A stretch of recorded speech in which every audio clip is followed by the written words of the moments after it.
Labdien! Esmu Vēsma Dzintare. Karaudze veikalā strādāju jau tūlīt būs 8 gadi kopš veikala atvēršanas un strādāju uz Laiku dārza nodaļā. Šodien es gribētu parunāt par tādu mazu skaistu akcentu, kā mēs varētu padarīt interesantāku sava nama fasādi. Tas ir balkona kastu izlikšana pie saviem balkoniem. Mēs, piemēram, pavasarī, lai jau tagad būtu krāšņas balkona kastes, varētu iestādīt ziedošas atraitnītes, kuras nebaidās no augstuma un kuras jau tagad mums izskatīsies skaisti un krāšņi. Jebkurā gadījumā mēs sākam ar balkona kastes izvēli. Karautā ir plašu balkona kastu piedāvājums.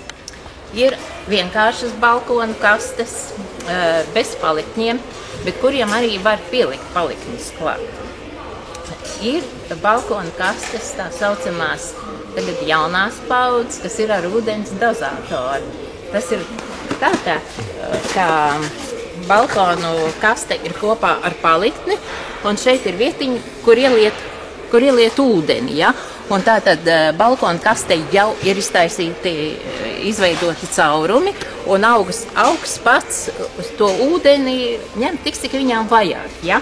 Un mēs tikai vienkārši pieliejam klāt. Pamatā pārdodās tie stiprinājumi, ko vienkārši aizliek aiz balkona margām, un tur nav nekāda problēmas.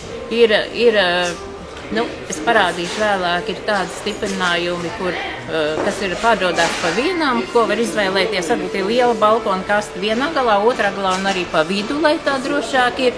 Tie ir ļoti lēti vācu stiprinājumi, kas maksā viens stiprinājums 69 centīmi.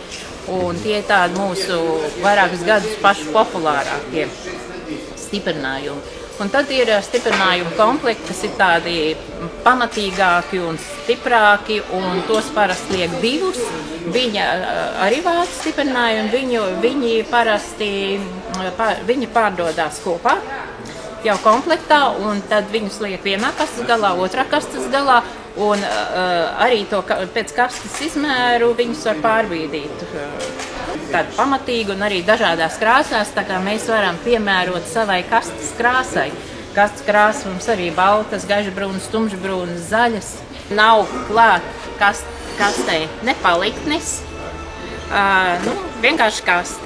Šeit kastē ir izveidotas, laikam no šīs puses labāk redzēs, izveidotas tādas vietas, kur mēs varam izsist caurumus, jo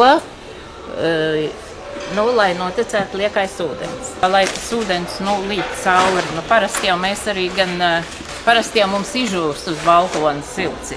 Bet ir vēl variants, ka tos caurums neizsit. Citi negrib, lai līst ārā un tos caurums neizsit. Tad vēl ir tāds variants. Neteikšu, ka viņš ir pats labākais, bet izeja ir apakšējā kārtā. Ne mazāk kā 5 centimetri, ne mazāk. Mēs beram keramzītu. Tas ir tāpēc, un viss keramzīte tātad būs tā augsne, ko mēs liekam balkona kastēs.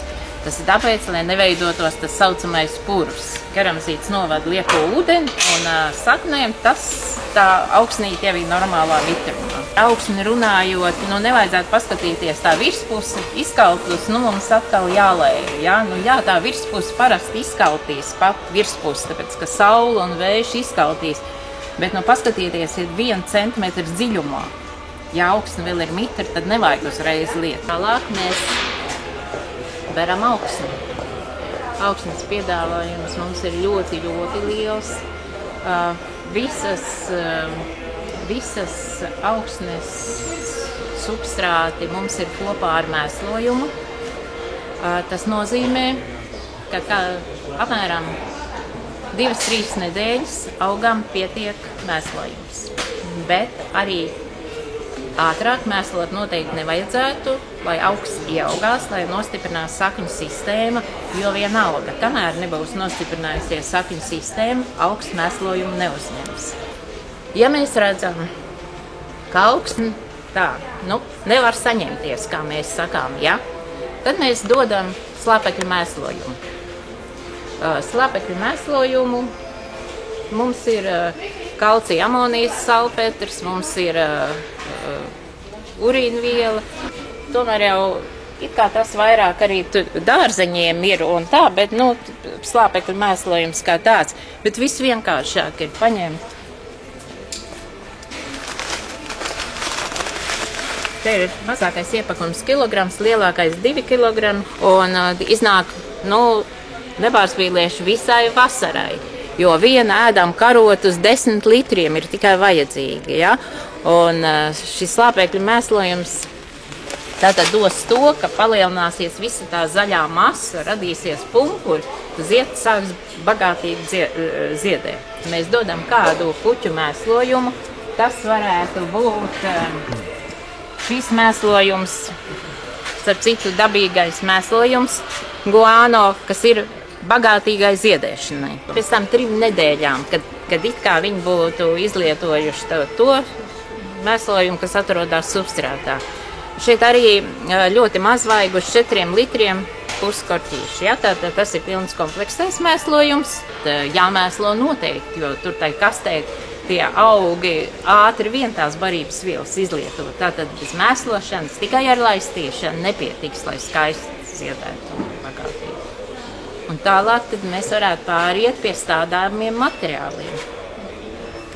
Nu, es jau laikam teicu, ka vēl ir agrs un it kā to augu stādi nemaz vēl, nu, ja arī pārdodās, tad viņi noteikti vēl nezied. Un tāpēc, ja mēs jau gribam tagad skaistu savu balkonu un savus balkonu kastes, tad mēs varam iestādīt ziedošas atraitnītes. Ja, nu šie ir pirmie augi, kas nebaidās augstumu tāds, kā tagad var būt, un tos mēs droši varam stādīt balkonu kastēs. Un atraitnītes ir tā, vēsā laikā viņas pat zied krāšņāk, jāpaseko. Salnas var būt arī jūnijā, un ja mēs kaut ko esam iestādījuši, tad vienkārši, nu, agrotīklu pārmest uz nakti pāri, ja, naktī jau tāda vēja nav, nu, tur ļoti vienkārši arī uz balkonu nostiprināt. Nu, var grūtāk tas ir, nu, izņemt ārā, ienest istabā, bet parasti var ar agrotīklu, ievērojot, ka viena agrotīkla kārta aizsargā -2 grādus, bet jauna agrotīkla kārta. Ne tādu, ko mēs jau esam 3 gadus lietojuši, jaunu agrotīklu. Tātad, ja gaidām 4, mēs varam 2 kārt pārmest pāri. Nu, tātad es jums novēlu rosīgu pavasari, skaistas puķes uz balkona un tiekamies Karauta veikalos un internetā.